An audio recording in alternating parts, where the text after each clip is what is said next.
विद्यार्थी मित्रों, online classes में आप विद्यार्थी मित्रों का फिर से स्वागत है। आज हम कविता एक इतनी शक्ति हमें देना दाता के अभ्यास पर ध्यान देते हैं। उससे पहले एक सूचना आपको बता दूं, आपको ये काव्य अच्छे से अपनी नोटबुक में लिखना है। शब्दार्थ पहले लिखोगे, फिर काव्य लिखोगे।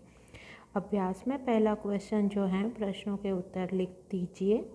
वो लॉन्ग क्वेश्चन है सभी। उसमें पहला, मन का विश्वास कमज़ोर होना ऐसा कवि क्यों कहते हैं?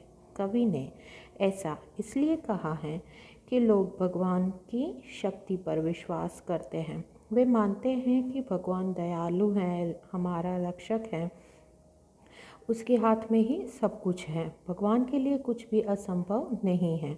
आज दुनिया के अत्याचार बढ़ते जा रहे हैं। साधारण आदमी उन्हें रोकने में असमर्थ है। साधारण आदमी उन्हें रोक नहीं सकता है। इसीलिए हम भगवान से प्रार्थना करते हैं कि ऐसे समय में वे अपनी शक्ति का परिचय दे, ताकि उसके प्रति लोगों का विश्वास अटूट रहे, टूटे नहीं। ऐसे ही कवि आराधना कर रहे हैं। दूसरा, धरती पर हर तरफ क्या है और क्यों है?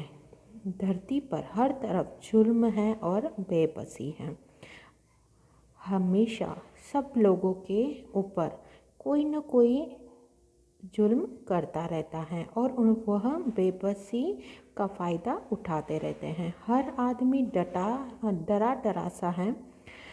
कोई ऐसी शक्ति दिखाई नहीं देती जो अत्याचारों का सामना करे और उन्हें लोगों को सताने से रोके। जो सता रहे हैं वो लोगों को रोक सके, ऐसा किसी में भी साहस नहीं होता है। इस तरह से आपको क्वेश्चन के आंसर लिखने हैं। तीसरा, हम जगत में क्या अर्पण करना चाहते हैं? हम जगत में क्या अर्पण करना चाहते हैं और क्यों? उसका आंसर लिखेंगे। हम जगत में सुख, शांति और मैत्री भाव मतलब मित्रता अर्पण करना चाहते हैं। आज जगत में बुराइयां बढ़ रही हैं। जीवन में सुख शांति का अभाव है। लोग एक दूसरे के शत्रु बने रहते हैं। वे एक दूसरे से बदला लेने के लिए तत्पर भी रहते हैं। इसलिए इस अशांत और दुखी जगत को हम सुख, शांति, प्रेम और मित्रता अर्पण करना चाहते हैं। चौथा, हम सभी को क्या बांटना चाहते हैं और क्यों? हम सभी को खुशियों के फूल बांटना चाहते हैं। अपने आसपास के लोगों को सुख बनाना हमारा कर्तव्य है। हमारे आसपास के लोग अगर दुखी हैं तो हमें उसे सुखी बनाने का हमारा कर्तव्य है। यही इंसानियत है। उनको आनंदित देखकर हमें भी आनंद होना चाहिए। उनके जीवन में कांटे हो तो उन्हें फूल की तरह बनाना चाहिए। हर कोई उनको कांटा चुभोए उनकी रक्षा करना चाहिए। इस दर्द से बचने के लिए हम उन सबको खुशियों के फूल बांटेंगे। ऐसा करना चाहिए। पांचवा, सबका जीवन भी बन जाए मधुबन का भावार्थ क्या है? सबका जीवन बन जाए मधुबन, ठीक है। मधुबन अर्थात वह बगीचा जिसमें सुंदर और खुशबूदार फूल दिखते हो। हमें सबको खुशियों के फूल बांटने चाहिए। ये फूल पाकर लोगों के चेहरों पर उदासी नहीं रहेगी, खुशी छलकने लगेगी। उनका मन प्रसन्नता से भर जाएगा। वे आनंद और उल्लास का अनुभव करेंगे। इस प्रकार उनका जीवन सुखी बन जाएगा। यह उसका भावार्थ है। फर्स्ट क्वेश्चन आपको समझ में आया होगा। मैंने आपको एक्सप्लेन कर दिया है। आपको इसी अकॉर्डिंग लिख देना है अपनी नोटबुक में अच्छे से। सेकंड क्वेश्चन है, नीचे दिए गए खाली स्थानों में उचित शब्द भरते हुए वाक्यों को पूरा कीजिए। पहला, राधा पढ़ने में तेज है। इधर आंसर आएगा, लेकिन खेल में नहीं। रोहित बहुत तेज भागा क्योंकि वह गाड़ी पकड़ना चाहता था। सुरेश को बुखार था, फिर भी वह स्कूल गया। मैं समझता हूँ कि वह क्या कहना चाहता है। आप चाय पसंद करेंगे या कॉफ़ी?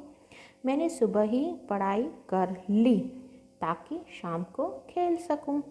अध्यापक रुक गए और लड़के के बोलने की प्रतीक्षा करने लगे। ठीक है, पहले में आएगा लेकिन, दूसरे में क्योंकि, तीसरे में फिर भी, चौथे में कि, पांचवें में या, छठे में ताकि और सातवें में और। ठीक है, तीसरा जो क्वेश्चन है, निम्नलिखित विषय के बारे में अपने विचार व्यक्त करते हुए चर्चा कीजिए। यहाँ पर आपको दो पात्र लिखने हैं जिनके साथ ये दोनों बातों की चर्चा करनी है। बारिश होनी चाहिए या नहीं, दो क्वेश्चन आपको दिए हुए हैं, उन दोनों बातों की आपको चर्चा करनी है। पात्र बनाना है, आपका नाम लिखना है और सामने किसके साथ चर्चा कर रहे हो वो आपको लिखना है। यह आपका होमवर्क है। प्रश्न 4, उदाहरण के अनुसार विशेषणों का उल्लेख करके वाक्य बनाइए। देखिए उदाहरण दिया हुआ है, कुछ कपड़े गंदे हैं। सुंदर का वाक्य बनाओगे, सुंदर चित्र सबको अच्छा लगता है। 4, गाय के 4 पैर होते हैं, ये हैं विशेषण। तीसरा है, उसका भाई विदेश गया। लाल, तीसरा और 15, इसी तरह से आपको जो है वाक्य बनाने हैं। ठीक है, 5वां क्वेश्चन है, संयुक्त अक्षर से शब्द बनाकर वाक्य में प्रयोग कीजिए। उदाहरण देखिए, क प्लस क इक्वल टू क। ठीक है, धक्का, क आधा फिर क पूरा। यहाँ देखिए क आधा दिया हुआ है। च पहला क्वेश्चन है, उसने मुझे धक्का, उदाहरण में देखिए उसने मुझे धक्का मारा, ऐसा वाक्य लिखोगे और धक्का के नीचे अंडरलाइन करोगे। पहला है च प्लस च इक्वल टू च। ठीक है, च जैसे कच्छ लिखते हैं ना हम लोग, तो यहाँ पर भी यही च आएगा।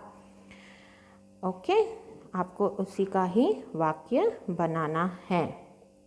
कौन सा वाक्य बनेगा ये आपको खुद लिखना है, ये आपका होमवर्क है।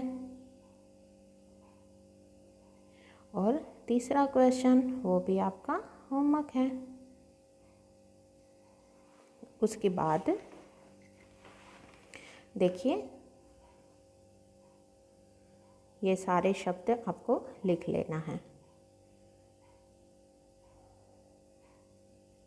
इस तरह से, जैसे आगे उदाहरण में दिए हुए हैं वैसे।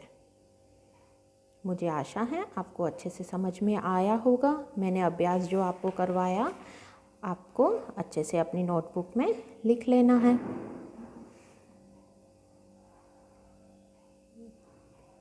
थैंक यू विद्यार्थी मित्रों।